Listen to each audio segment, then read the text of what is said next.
What's up everybody, Jason from Jason's Exotic Reptiles back at you with another video. Today we're going to show off some 2024 babies and some of the favorite ones that I've produced this year.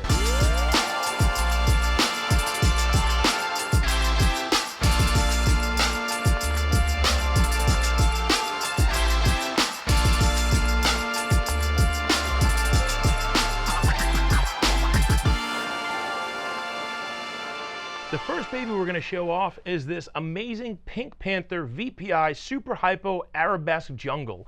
Absolute banger of a combo and something that I certainly am going to be holding back myself. So this one specifically is not for sale. I do have litter mates for sale, but one that really jumped out at me when they were born. Absolutely amazing looking animal. The Super Hypo with the Arabesque and the Jungle all combined is doing some incredible stuff to this animal. This animal as it grows is going to be absolutely amazing. It's going to glow pink and it's going to really stand out from some average looking animals, and really can't say enough cool stuff about this animal. Let's go show off some more. Sticking with the VPI theme, I'm going to show off one more from that same litter. This specific one is on the website, jasonsexoticreptiles.com. At least at the time we filmed this it is, and I don't think it's going to hang around very long, but this is a VPI Sunglow Jungle. The tail on this, also Pink Panther, so a Pink Panther VPI Sunglow Jungle. The tail on this animal is absolutely crazy. The amounts of pink on the side of this animal are ridiculous, and overall amazing animal. Really cool potential future breeder, and something that if you are looking for some VPI stuff, this is the quality of animal you want to bring into your collection, especially if you're a breeder. If you're a keeper and you just want a really cool animal, this could still be a really nice addition. However, if you're a breeder, this is going to really step up your VPI game. The next couple I want to show off are Inca. Now Inca is something that has been growing on me. I really liked it when I saw it. I didn't have the cash to do it, but they're coming to a very reasonable price. I have two Incas here. One of them is an Inca that is 66% Het blood, 50% Het T positive, Burke or central line T positive. The other one is the visual blood version of that Inca, so it's an Inca blood that's also 50% Het T positive. If I were to bet just based on the amount of red in this Inca here, I would bet she's going to prove to be 100% Het blood. However, due to how genetics work, I can never guarantee that. So you always label them as they are. Absolutely amazing animals, these super cool like blown out sidewalls, as well as this ladder tail type pattern. Really cool additions if you're a breeder, if you just want a cool pet. They've come to that very reasonable price point. So this specific one's on the website as the time I filmed this video. This little blood one is something I'm going to hold back. Keeping up with the Inca theme and throwing in a little VPI, this specific little baby here, she's not on the website yet, but she will be in some time. Maybe by the time this video posts, she's going to be up there. But this is a Hypo Inca Jungle that's also 100% Het VPI. So unrelated to the other ones that I showed, this girl's an absolute banger of an animal. I do have a few that I'm holding back. I want to keep this one, but I have others that I'm going to be holding back. Really amazing looking boa, and just kind of exemplifies what Inca can do in an animal. Again, those blown out sidewalls, that really nice ladder tail type pattern, and this circle back kind of ladder type of back itself. Amazing looking animal, and something that I'm really happy with.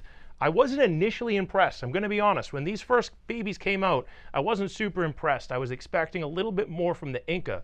However, once they shed and they're starting to color up, there's some really cool color dynamics on this that I think is definitely worth any breeder or keeper to be bringing into their collection. So very happy with these. I'm going to be holding back quite a few from this litter, as I really want to get Inca and VPI in the same animal, as well as that blood. We'll see where my projects take me in the future, but anytime I do breeding for animals that I want, and if people also appreciate that same animal, go for it. But I always breed for myself, and I think people appreciate that, and they join those same projects or use them to piece together things of their own projects. How can we do a 2024 baby video without showing off some of the amazing Dumerles?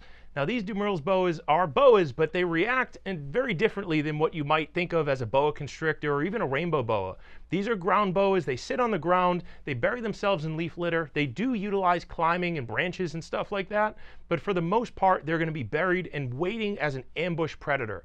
These guys are super cool. They really don't like being up, especially as they become adults, but as babies, they don't mind. They're super easy to be handled, and if you handle them often as babies, then as adults, they don't really care. But their body shape and everything about them is quite different than a boa constrictor. They really prefer to have a lot of coverage under their stomach, as they are ground boas and they want to stay on the ground. So super cool boas. The ones I produced this year are really nice, high pink looking examples. They came early in the season. These will typically come out in August. This specific litter dropped, I want to say early June or late May. So these have not hit my website as the time we filmed this video, but they will be up there soon. They've really gained a lot of popularity lately. They've always been one of my grail boas, something that I've always wanted, and I got them for myself when the price was super inexpensive, and now they've climbed up in price, but that's because the demand is high and it's pretty hard to find them in captivity now due to just the demand being up. And it's not like a boa where I can take an albino and a normal and I can make more albinos if I breed it enough. What we have is all we have. They have ascites on them. You can't import from the wild anymore, and they're just kind of limited for the amount of people who want them. So if you see them and you want one, grab it, because these typically don't last long, at least for me. So really amazing looking animals. I love demurrals, and I will always have them in my collection. Another boa I'm going to show off is this Motley albino. This is a Kahl albino Motley, and it's been actually a long time since I started to produce Kahl. During my move, I lost a lot of my Kahl stuff because I made a stupid error, and if you go check out that video of me doing my move, you'll get some lessons learned from that. But this specific one is finally I've made some more Kahls. I'm a huge fan of Motley and what Motley does to animals, and overall albino Motley together is a very powerful combination. They're relatively inexpensive and you get a lot of bang for your buck. This animal gives you a lot of visual change through the pattern of the Motley while keeping that albino pattern, that classic albino that a lot of people like. So Kahl albino Motley, very happy I produced these. I probably produced 6 or 7 of them this year, and I am certainly going to be keeping one or some type of a combination of it for myself. Keeping up with the Motley and albino theme, this is an unrelated, this is a hypo Motley that is 100% het Kahl albino and is also 100% het anathoristic. So you may see this abbreviated as albino Motley. This is actually a jungle, albino Motley jungle, that is also het for moonglow. Now the difference in a jungle and a regular Motley, so a Motley and a Motley jungle, is the face mask. So the face mask on this animal always on jungles, or almost always, has a break right between the tip of the nose and this mask over its eyes.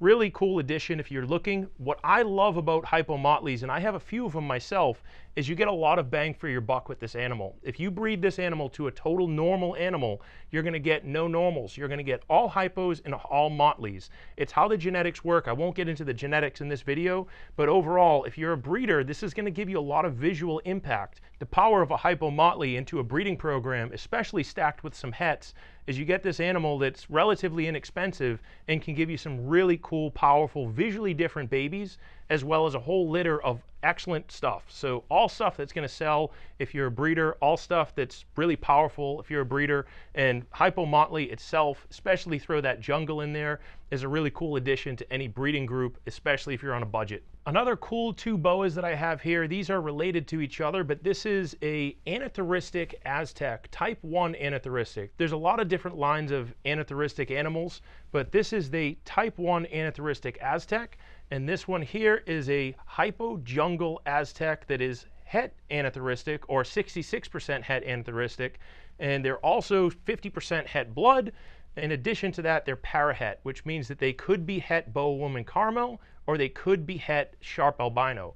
Either one will give you an awesome animal. So what I would do with something like this is I would breed it either together or with a visual sharp albino. They're going to give you a huge variety of different colors in the litter, especially if you breed a parahet with a sharp albino and you do hit on the boa woman caramel. It's going to give you a wide variety of stuff. If you hit with the sharp, it's going to give you visual sharp babies. So I like the parahet stuff because it's kind of a surprise until you get it. And until you breed it out, you don't really know what you're going to get, but at the same time, you're going to be getting some cool stuff and stuff that is still holding its value right now. And I think will hold its value into the future. I think parahet, paradigm, paraglow stuff is going to continue to be popular. And these 2 animals absolutely glow, especially this hypo jungle Aztec, just crazy looking colors and patterns on it. The tail is amazing. And then this anathoristic Aztec is just a really excellent example of Aztec and anathoristic in one animal. Super cool. I thought I'd show off one more from that same litter because this is one that I'm struggling with. Do I want to keep it? Do I want to sell it? It's currently up on the website, but it may come down soon. It may come down before this video even posts, but this is a ghost jungle Aztec. So ghost is anathoristic, hypomelanistic. It's kind of a combination of the 2 boas that we just looked at, where you have the anathoristic that's visual. It'll overall lighten the appearance. It kind of fights with that hypomelanistic, so it gives it this almost frosted glow to it. I am a little obsessed with this animal and I may need to keep it, but at the same time I have to stop. So we'll see how this goes. If somebody buys it first, it's theirs. If it doesn't sell for a little bit, I'm probably going to keep it. Absolutely amazing animal. It still has that parahet complex in it, which means it's a very powerful breeder, and I really like this animal, may keep it. So we'll see where it goes. Another one I want to show off is what I would call a clean slate animal. Now I do this on purpose and make these clean slate animals, which is essentially no hets. You could put this animal and get these genetics without having to worry about fighting with other genetics that you have. This is a project builder, something that you can add to different parts of your collection and make new first animals that people haven't necessarily produced, or you can build them in and make your own project. This specific one here is a super hypo fire, and a super hypo fire with no T positive, no anathoristic, nothing else jumped into it, is going to be very powerful if you wanted to add to other animals, as you know exactly what you get. The breeding pool is getting a little muddied the more we start breeding, and what we're starting to see is you're getting competing genetics in one animal, and you're struggling, or people are struggling, myself included, are struggling to find animals that are representative of that morph and able to be plugged in to make new combinations. So all stuff that we need to consider. This is a clean slate super hypo fire, so it gives you that incomplete dominant fire. It gives you the dominant version of hypo, meaning every baby's going to be hypo, half the babies will be fire.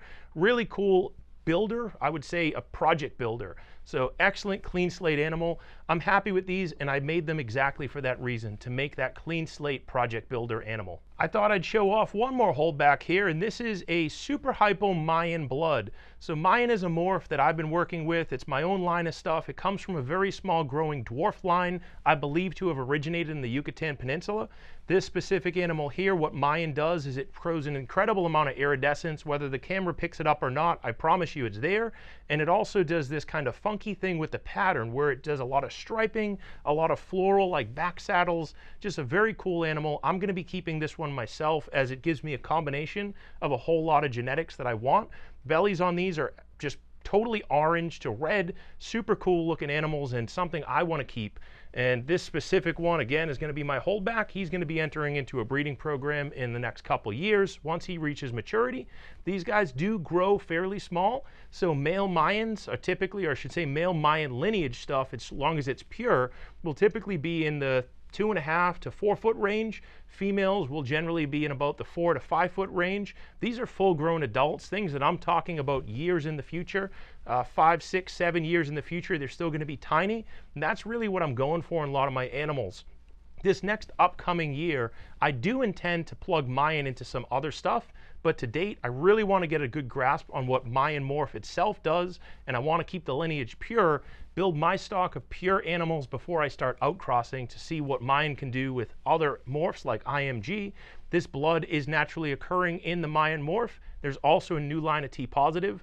I'm not sure if it's compatible with other lines. I know it's not compatible with Central America, because I did try to do that pairing years ago to prove out the T positive morph in it, and it proved out to be not fruitful. So there were no T positives in that litter from a known het T positive father. All that together tells me it's a potentially new line, but it could be compatible with other lines. As far as I'm concerned right now, I'm calling it JER T positive or Jason's Exotic Reptiles T positive. This animal is also potentially het for that. Hopefully you guys enjoyed this video. Now I have a whole lot more to come. I have some scoria stuff, some more fire stuff, fire bloods, all kinds of cool stuff. I think I have 12 or 13 more boas coming. I have a whole bunch of Burmese pythons coming. If you're looking for an animal, make sure you check out my website. Make sure you follow my social media. I always post to my social media whenever I post new animals to the website. If you're looking to learn more about reptile genetics or reptile keeping in general, make sure you check out the Patreon community chats or Patreon in general. It's patreon.com/JasonsExoticReptiles. Until next video, let's keep it moving. Thanks, guys.